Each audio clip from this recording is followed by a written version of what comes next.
If we're serious about growing organically, we must, as urban gardeners, at least consider the practices of our neighbors. While as urban gardeners, our neighbors may look at us as if we are bringing the property value down. Actually, by producing food, we are actually raising the property value. It's up to us to educate our neighbors and our friends and our family so that they understand the value of what we are doing. As we consider organic gardening, we must think in terms of how to protect our plants from environmental hazards. Environmental hazards such as sprays, chemical sprays, fertilizer, pesticides, insecticides, weed killer, anything that our neighbors are putting in the ground is going to affect you, especially if you live on a hill.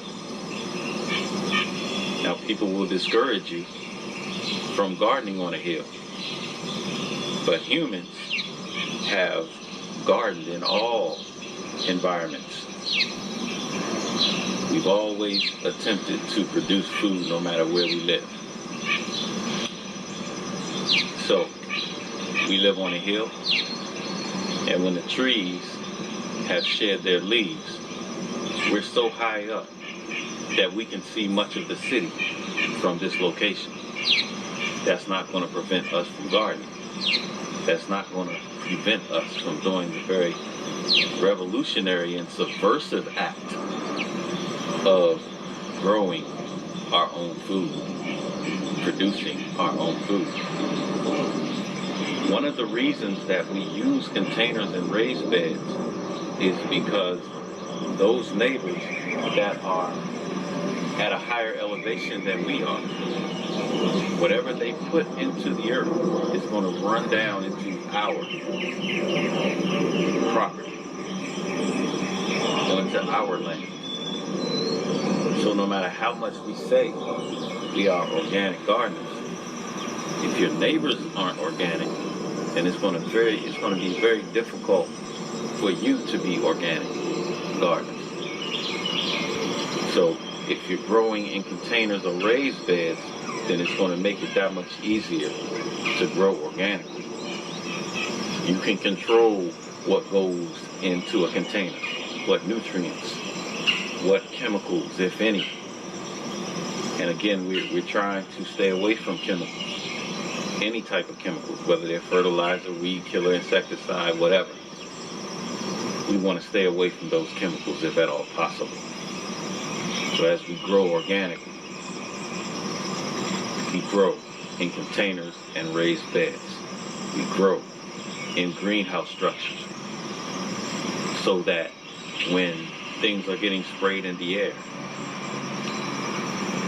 they're not landing on our plants that we're saying are organic. But if you live in an urban environment, even a highly populated suburban environment, it's going to be impossible for you to control all the factors that go into growing unless you take the necessary steps. So is it natural to grow in a container? Is it natural to grow in a raised bed or in a greenhouse? Of course not. Greenhouses don't just erect themselves.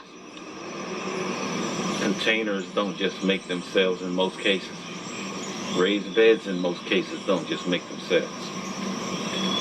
So wherever we are interacting and impacting and building, whatever it is, and no matter how beneficial it is, it can't be considered natural.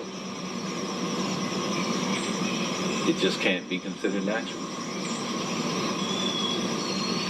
But we take the necessary steps to grow foods that are healthy for those we're feeding. Again, it's a revolutionary act. Because you can talk about doing all the things you're talking about doing.